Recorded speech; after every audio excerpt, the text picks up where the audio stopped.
Hallo, howdy, hoe gaan dit daar? Ek hoop het gaan goed. I am speaking from Austin, Texas, and I want to ask you to please consider becoming a member of this channel. Also my YouTube channel, at Boots on Ground 7. I go live daily on YouTube, answer questions about living in the United States and the refugee program. We talk about fun things that you can do in the United States and living here. Most of all, I want to make Americans aware of the positive contribution South Africans bring to the United States, and also make Americans aware of the true and real persecution and white genocide that is taking place in South Africa. If you support me, you help get the story out, like, share, and help me get the story out. Thank you. So when you write your claim for, for the refugee, as a refugee or asylum, for both you are actually a refugee, then obviously you would start at the very, very top, discussing the white genocide, white extinction, because of Julius Malema, that cried out like one farmer, one bullet, and that more than 3,000 Afrikaner white minority boere farmers has died at the hands of radicals that are really rallied up by Malema, that is the leader of the EFF.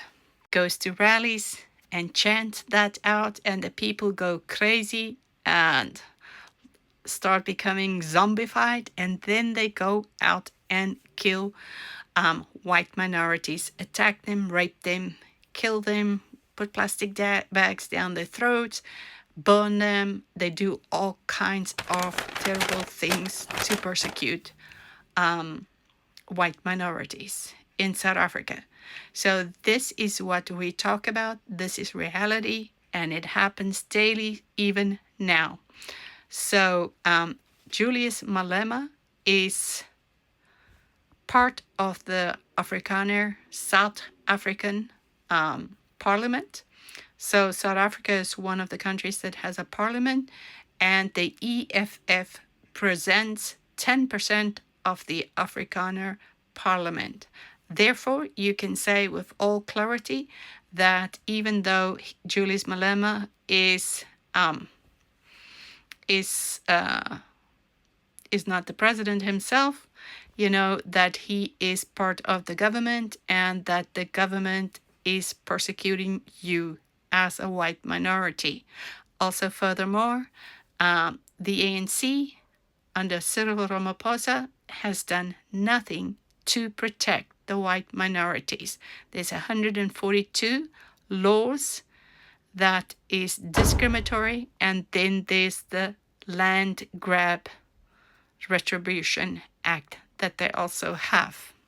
Now, South Africa is in a total confused state as to what they are doing. It is a failed state. The leaders are hypocrites. In my previous video, I talk about Cyril Ramaphosa's his assets and the value, as well as Julius Malema, and I have challenged the voters to vote differently. How come they sit with millions and millions of rands and dollars? Julius Malema, 90 million rand is his asset value, and you are starving. You are a South African voter. So what are you going to do about this? So why am I saying that South Africa is a failed state?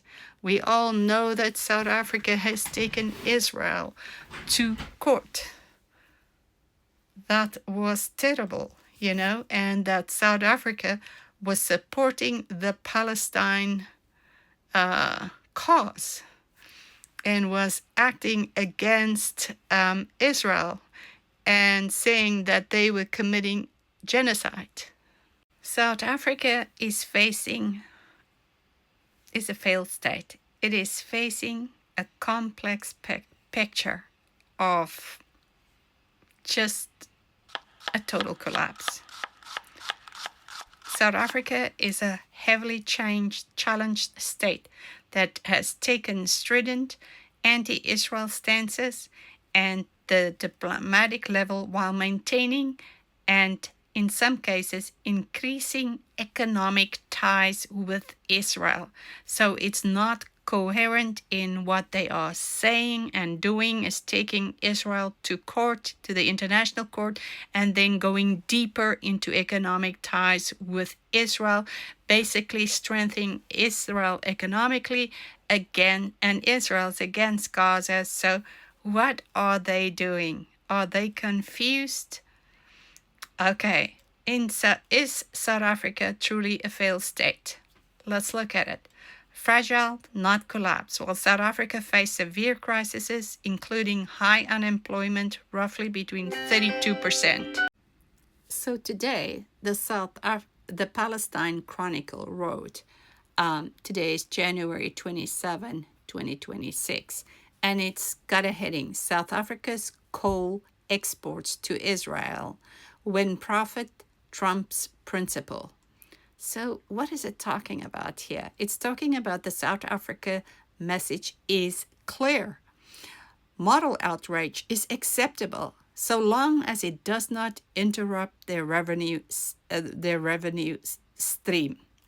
So for many, including trade unions and progressive forces, until a halt is placed on fueling Israel's war on Palestine, the elephant in the room will remain South Africa's economic lifeline to the Zionist regime.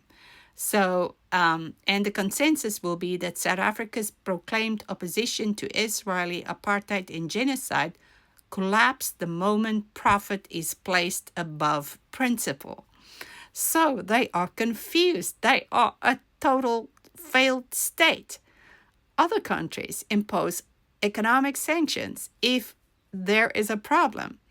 So the reality of the current status quo conflicts with the fact that while the government correctly argues genocide at the International Court of Justice, not correct in my eyes, but according to this article, South Africa exports continue to feed the Israeli economy. They keep giving them coal, diamonds, and strategic commodities flow uninterrupted, sustaining an occupation and war economy that Pretoria publicly condemns.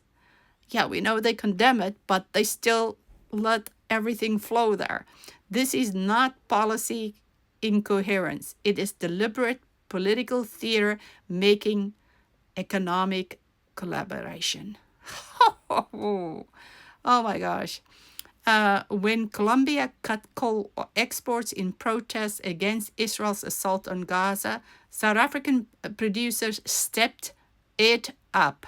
By 2025, South Africa was supplying more than half of Israel's thermal coal needs, a lifeline for electricity generation during the regime's so-called genocide in Gaza and so-called ethnic cleansing in the occupied Palestine territories. They even took them to the international court.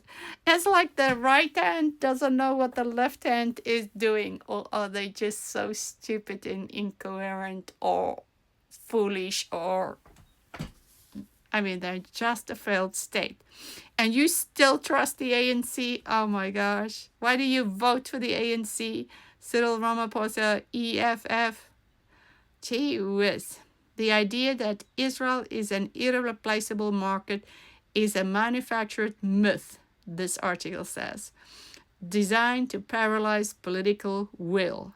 So really, what Ramaphosa do on the one side and what it does on the other side, I guess he thought it is a secret nobody will know. Whew. I tell you, this is such a big story, and nobody is talking about this.